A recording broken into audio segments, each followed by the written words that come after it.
selamat pagi anak-anak hebat semuanya. Kembali lagi bersama dengan saya Bu Hanita, yang mana kita pada pagi hari ini akan belajar bersama-sama pada pembelajaran matematika, yaitu mengenai perbandingan dan skala. Sudah siapkah kalian semuanya? Oke, tentunya kalian sudah siap ya. Let's go.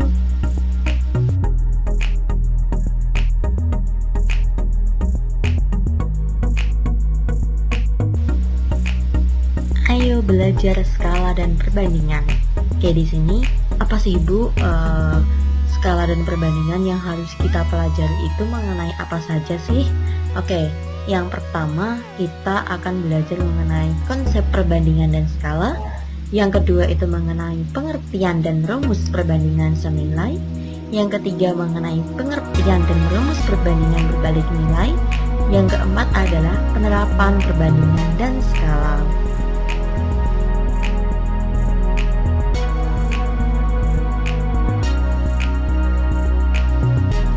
Yang pertama kita akan belajar mengenai konsep perbandingan dan skala. Oke anak-anak, di sini kita akan belajar mengenai konsep perbandingan terlebih dahulu. Jadi konsep perbandingan ini identik dengan soal perbandingan anak-anak, yang mana kadang itu pada soal perbandingan inilah merupakan salah satu soal yang kadang itu sering dipusingkan oleh anak-anak, terutama ya seumuran kalian. Tentu mungkin kalian saat dihadapkan dengan soal seperti itu, yang dihadapkan dengan soal perbandingan, mungkin kalian pasti bingung, ini gimana caranya menentukannya, ini gimana caranya untuk menemukan permasalahannya, ini gimana untuk solusi dalam memecahkan soal ini supaya ketemu jawabannya. Mungkin kalian juga mungkin pusing seperti itu, tapi tenang saja, ini nanti itu ada konsepnya anak-anak. Jadi materi untuk konsep perbandingan ini mengenai perbandingan yang umum, rumusnya itu adalah seperti ini, yaitu perbandingan yang dicari dibagi perbandingan yang diketahui dikali jumlah diketahui. Mungkin kalian bingung ya anak-anak dengan rumus ini, tapi tenang saja, nanti ibu juga akan memberikan contoh soal untuk penerapannya secara langsung. Mungkin nanti dihadapkan dengan angka-angkanya, mungkin untuk mempermudah kalian dalam memahami soal tersebut. Oke, kita lanjut ya untuk konsep skala. Jadi untuk konsep skala ini adalah pada suatu peta anak-anak. Tentu kalian sudah pernah melihat peta ya anak-anak. Coba kalau belum lihat itu, mungkin nanti anak-anak bisa melihat di atlas mungkin. Nah itu nanti di atas kalian di suatu peta tersebut itu mungkin anak-anak itu menemukan suatu skala anak-anak. Biasanya dicantumkan besar skala yang digunakan anak-anak. Yang mana skala itu apa sih Bu? Untuk gunanya itu untuk apa sih? Jadi skala itu adalah perbandingan antara ukuran pada gambar dengan ukuran yang sebenarnya. Jadi skala itu adalah 1 banding n. N-nya itu artinya adalah setiap jarak pada peta atau gambar yang mewakili n cm jarak yang sebenarnya, seperti itu.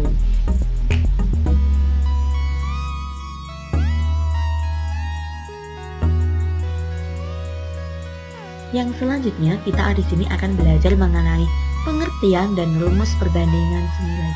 Perbandingan senilai itu apa sih Bu? Oke, perbandingan senilai itu adalah cara membandingkan dua objek atau lebih dengan besar salah satu nilai variabel yang bertambah, maka membuat variabel lain menjadi bertambah juga. Jadi perbandingan senilai itu memiliki jumlah nilai variabel yang sama. Contohnya itu seperti ini anak-anak. Saya jumlah barang dengan jumlah harga barang. Antara jumlah barang dengan harganya barang itu kan mungkin bisa berkaitan ya anak-anak. Dan ada hal lain lagi, contoh lainnya lagi, jumlah nilai tabungan dengan waktu menimpa itu juga sering berkaitan. Contohnya lagi mungkin jumlah pekerja dengan gajinya pekerja itu juga berkaitan, dan lain sebagainya. Jadi perbandingannya itu senilai anak-anak. Untuk rumus dari perbandingan senilai itu adalah A1 per B1 sama dengan A2 per B2. Bisa dilihat ya anak-anak. Jadi kesimpulan dari rumus di atas itu adalah bahwa nilai A1 itu sama dengan nilai B1 atau sama dengan setara B1, dan nilai A2 itu sama dengan nilainya B2.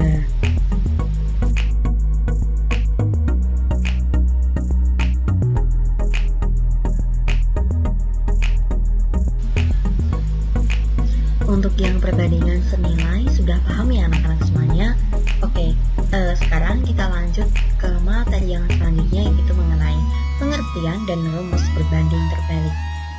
Berbanding terbalik itu apalagi sih Bu? Oke, perbandingan berbalik nilai adalah cara membandingkan dua objek atau lebih dengan besar nilai salah satu variabel yang berubah, maka membuat variabel lain itu menjadi berkurang nilainya. Nah, ini perbedaannya dari perbandingan senilai dengan perbandingan terbalik. Itu justru malah variabel lain itu menjadi berkurang nilainya, bukan bertambah lagi. Oke, contohnya itu seperti ini anak-anak.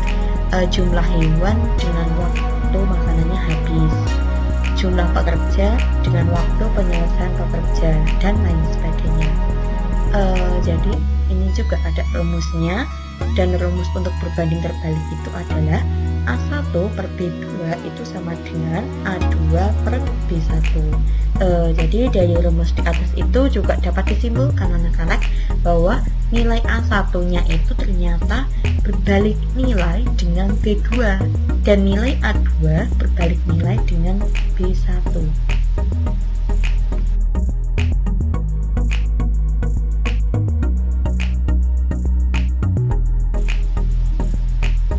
Oke, tadi kita sudah belajar mengenai perbandingan senilai, kemudian belajar mengenai berbalik nilai seperti itu ya anak-anak. Jadi kita di sini akan belajar mengenai dua hal yang harus diperhatikan dalam perbandingan.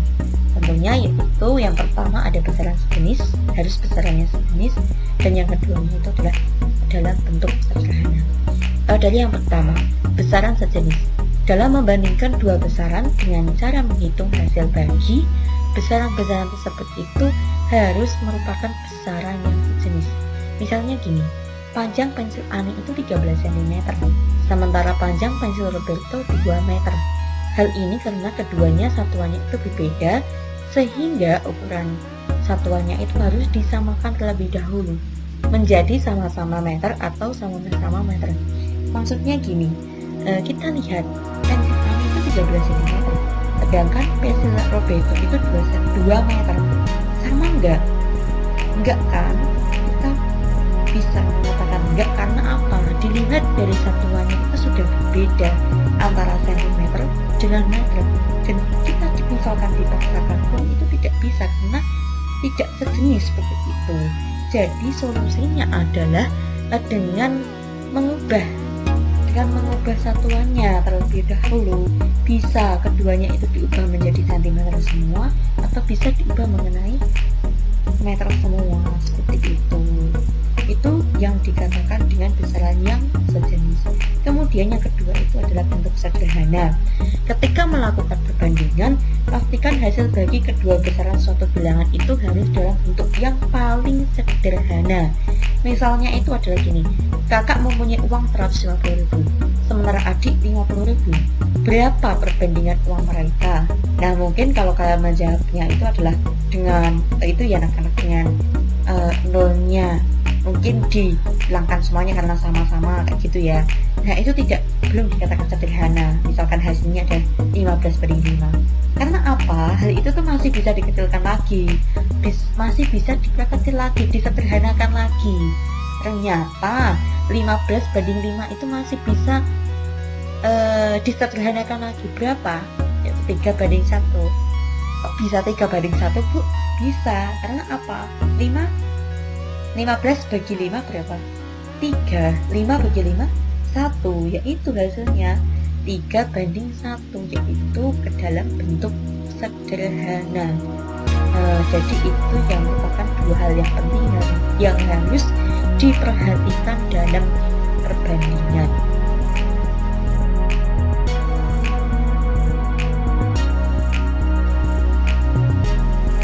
Untuk yang sekarang di sini kita akan mau belajar mengenai penerapan perbandingan dan skala. Jadi yang untuk soal yang pertama ini kita akan belajar mengenai penerapan soal perbandingan. Contoh soalnya itu seperti ini. Umur kakak 3/2 umur adik. Jika umur adik 12 tahun, maka umur kakak berapa tahun? Nah, caranya adalah kita ketahui dulu, kita tulis diketahuinya. Umur kakak sama dengan 3/2 umur adik untuk memudahkan ya, ditulis ketahuinya dulu. Kemudian umur adiknya berapa? Ditulis umur adik sama dengan 12 tahun. Kalau kita sudah mengetahuinya, ditanyanya apa yang ditanyakan? Yang ditanyakan itu berapa umur kakak? Oke, jawabannya karena yang ditanya umur kakak, kita langsung saja menggunakan rumus. Umur kakak berapa? Yaitu umur kakak itu 3/2 umur adik. Nah, umur adik kan sudah diketahui, berarti kita langsung saja memasukkan umur kakak sama dengan 3/2 dikali umur adiknya sudah diketahui 12, maka 3/2 dikali 12 hasilnya adalah 18. Jadi umur kakak adalah 18 tahun. Mudah bukan? Mudah ya, oke. Untuk contoh penerapan soal yang kedua, ini ada penerapan soal perbandingan lagi. Jadi pertanyaannya itu adalah siswa kelas 5 ada 52 anak. Perbandingan siswa laki-laki dan perempuan itu 6/7. Banyak siswa laki-lakinya adalah cara menjawabnya kita ketahui dulu. Jumlah siswanya itu adalah sama dengan 52 anak. Laki-laki, karena perbandingannya tadi kan 6/7, berarti laki-laki itu menunjukkan di 6-nya. Kemudian perempuan itu sama dengan 7-nya. Ditanyanya apa? Banyak siswa laki-lakinya. Jawabannya adalah perbandingan. Kita lihat perbandingannya dulu. 6/7 berarti sama dengan 6 ditambah 7 sama dengan berapa? 13. Kemudian banyaknya siswa laki-laki. Caranya untuk mengetahui banyaknya siswa laki-laki adalah dengan mengetahui berapa jumlah laki-lakinya sendiri. Itu ada 6 dibanding perbandingannya itu adalah 13 dikali jumlah siswanya itu adalah 52 sama dengan adalah 24. Jadi banyak siswa laki-laki adalah 24 siswa.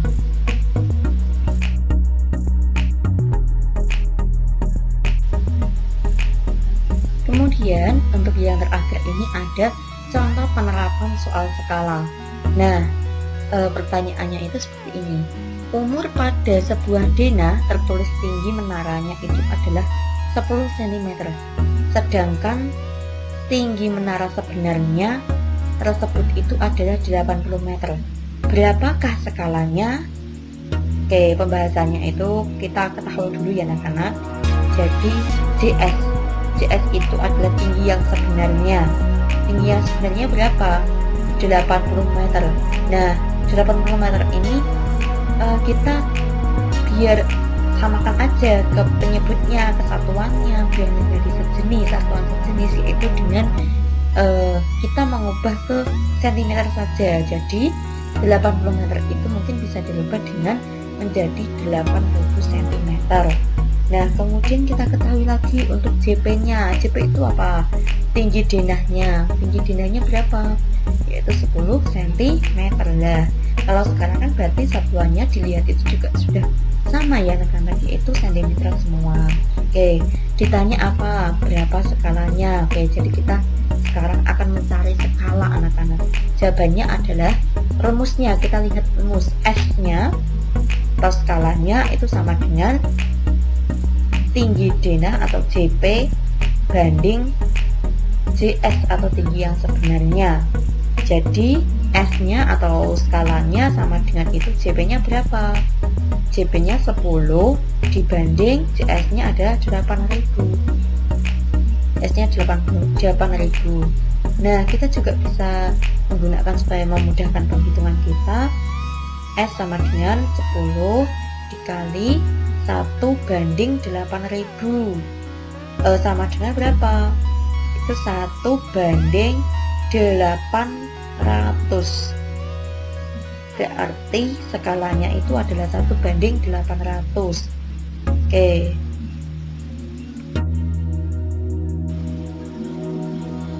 Wah, ternyata sudah selesai anak-anak. Ternyata tadi kita juga sudah belajar banyak ya mengenai apa itu skala dan perbandingannya. Oke, sekarang Ibu harap untuk yang terakhir kalian tetap semangat belajar selalu, dan misal ada soal, latihan soal, kalian harus mencoba dan mencoba. Pesan dari Ibu, kalian harus selalu sehat, selalu diberikan kekuatan, dan juga selalu tetap semangat dalam belajarnya. Oke anak-anak, sekian dari Ibu. Mohon maaf jika ada kata yang kurang berkenan. Ibu mohon maaf yang sebesar-besarnya. Sampai jumpa di lain hari. Dadah anak-anak semuanya. Terima kasih.